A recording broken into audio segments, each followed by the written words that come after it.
Hi there all, my name is Brad. This is the Mac Mini Theater that I've designed over about 12 months now, roughly.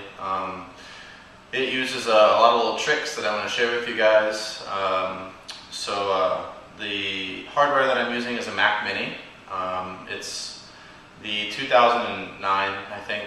I use a Logitech Harmony remote, so this bad boy. Got it online for about 180 bucks. It's typically around 300, but you can find it online for about 180. And awesome. This is really what makes everything work. So I plug it into the television up here. You guys have seen all this online. But what's cool is I use an application called Boxy, Plex, the Hulu application for the Mac, iTV, Google Chrome, and all these applications run in full screen, and they work with the remote I just showed you. And I have buttons on the touchscreen that quick launch between each one of them. So they use Apple scripts. So there's a couple other tricks. I use another application called Synergy. Synergy KM is an open source project so that I can control the television with my keyboard and my mouse on my laptop. Everything is shared throughout the house. So it's a DVR solution, live TV solution. It plays all my movies, and it works stable. It works every time. I can hand it to any dummy who comes in the door and say, yo, just press this button, and it works. Pretty cool stuff. So I'll give you the run through now.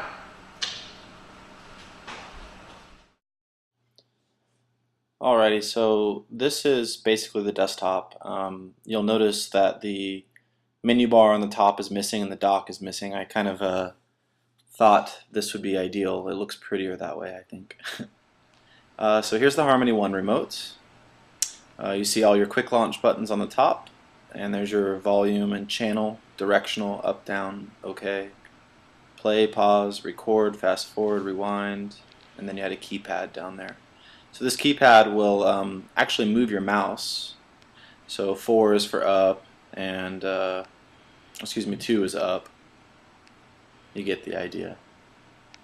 It can come in very handy. Pressing and holding the menu button on the remote will bring up the on-screen menu. You can bring this up anytime, anywhere. In the middle of watching a movie, it really doesn't matter. You can force quit applications, you could change resolutions, activate screensaver, you could put the computer to sleep, you could reboot if it just needs to clear out some memory or whatnot. So very handy. This is the Remote Buddy application, and working with the Harmony One remote.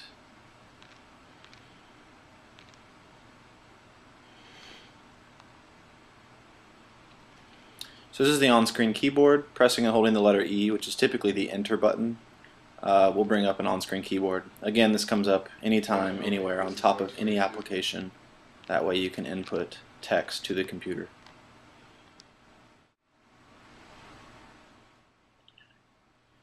Okay, so launching the Hulu application by just pressing the quick launch button on the touch LCD screen. And this is the just native application developed by Hulu to run on the Mac. The UI is very sleek. It works with the directional keys on the remote.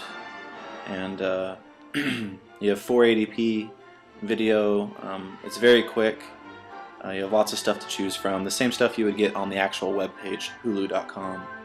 And very handy. A lot of people are familiar with this interface.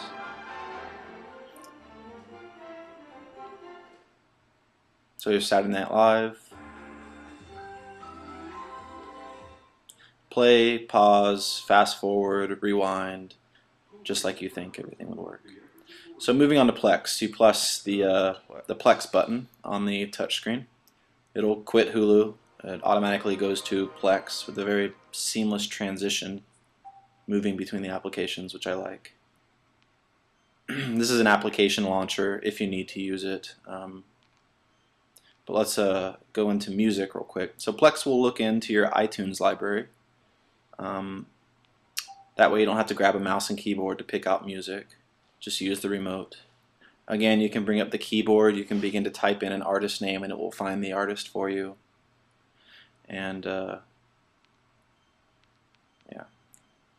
I don't really listen to NSYNC. I just have a ridiculous amount of music, so wow. it happens to be in there. Forgive me. So into the movies.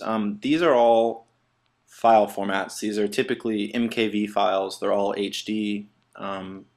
They're either ripped from Blu-ray discs or DVD discs that I own, or some of them are actually downloaded. The library is very fast. You can watch the contents of these movies, this entire library, on any Macintosh in the house. So these 500 movies could be on just your Mac Mini in the living room, but you could watch it on every Mac in the house. So in this case, we'll watch Avatar, start from the beginning. We'll do the 720p version. The 1080p is actually 3D. We'll get into that in a second. Forgive the frame rate. It's actually steady frame rate. It's just the way I'm capturing this video footage. So pause play works. You can press info to bring up codec info and synopses of the actual video. You can download subtitles. You can actually watch a movie in the background while still moving through the application. So you could browse through music and look at applications, and the movie is still running behind all of that. I really enjoy this with Plex. Plex is a great application. It plays every movie file you can ever get your hands on. It's very powerful in that aspect. So press stop here, and we'll move on to Pandora. So there's a Pandora button. Go ahead and press that on the touch LCD. I actually decided to use the plugin inside of Boxy. It has a really sleek UI, and it just makes a lot of sense. So, jamming out some Kid Cudi. You can sign in and out of other people's Pandora accounts. You can create stations on the fly. Again, you can use the on-screen keyboard. You can even use your laptop keyboard, which we'll get into later. It's very quick, moving between your stations. Pause, play, next track, get information on the artist, all that stuff. So this is the newest addition to the system. It uses iTV. It does require a piece of hardware that is, there's a bunch of options. There's $199, $99.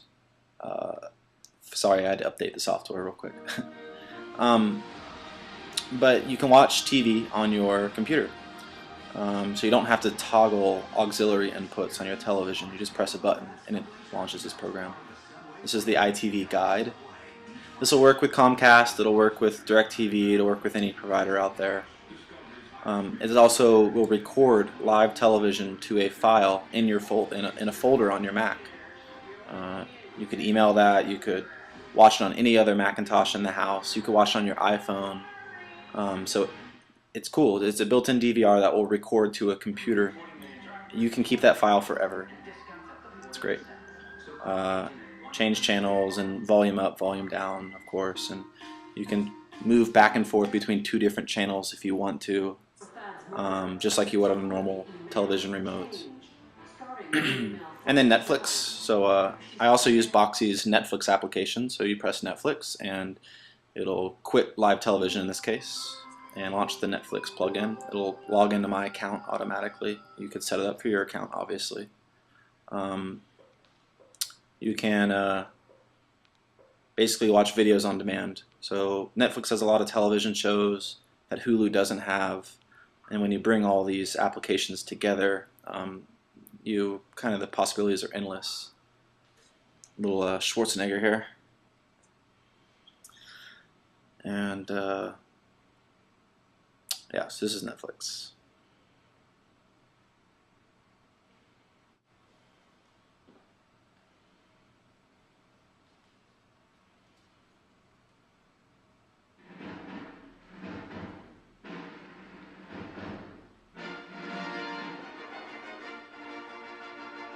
Press and hold menu to bring up the on-screen menu. I'm going to quit all applications.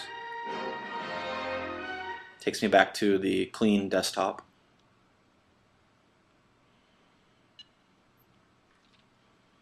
So we're going back into Plex. I want to show off 3D. So you can download 3D movie files now. Plex will play them. 3D movie files look like two movie files side by side. But then if you have a 3D television, you press the 3D button on your television, and now you're watching 3D. It's kind of an example. So the top right is the render, the screen capture, but what you're seeing is what you would really see on your television. Put the glasses on and watch the magic. So you can see the blur there. That's because it's the 3D effect. We just can't simulate glasses. So you can play any type of file format. It's really cool. You can download a movie. It'll download into the folder that you told it to, and it'll automatically show up in Plex. Again, you can go to any computer in the house and play that file on any computer if you want to. It doesn't have to be the one that's plugged into your television. So this is the Synergy KM demonstration. It's a very small process that will already be installed on the ClusterBox. You have to install, or I'll help you install the other piece of the software on your Mac laptop or your Mac desktop or your PC. And what it allows you to do is you take your mouse and you move to the top of your screen on your laptop, and you basically go off the screen of your laptop into space. And what you'll see is you're immediately moving the mouse on the television now. Once that happens, you can start typing, and you will actually start inputting characters onto the television. So you could be on your laptop, you could be browsing a web page, you could copy the URL of the web page in your browser on your laptop, and then just go right up to the television immediately and just paste, and it'll paste right inside the television, so your clipboard is shared between them. It's a really easy way to provide quick, comfortable input to a television, and it's not using a remote desktop application, so you don't have to launch an application and type in an IP and authenticate. It's just always running. Very handy. You will find that you might use it quite often, but it's very, very powerful. So head on over to ClusterBoxConsulting.com if you're interested in having a setup like this built for you. You just fill out a pretty simple form. It will submit to me that you're interested in having this done, and we can get the project moving. It takes about a day to set up, and prices and everything will be listed on there. We can talk through email and on phone. I want to just say thank you to a lot of the companies that made this possible. So obviously Apple, Remote Buddy, Elgato iTV, and Netflix, and Pandora. Plex is an amazing application. I love it. It's plexapp.com. Boxy, and Synergy KM. So these are all just pieces of software that I've brought together. And that was kind of the whole idea of ClusterBox, was to use the best pieces of all the multimedia applications out there through a remote on your television. So I hope you like it.